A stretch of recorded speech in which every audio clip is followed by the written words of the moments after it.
5 ways to get started in the field of information technology. 1. Take online courses or earn a degree in IT.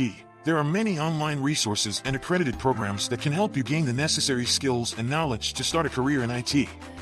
2. Gain practical experience through internships or entry-level jobs. Hands-on experience is crucial in the IT field, so look for opportunities to work in IT departments or with technology companies to build your expertise.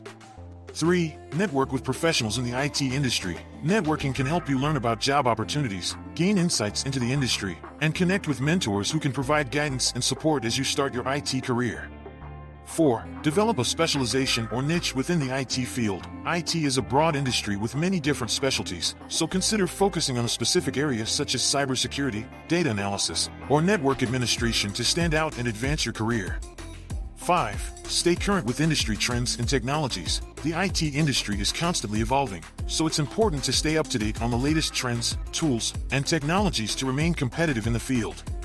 Attend conferences, read industry publications, and participate in online communities to stay informed.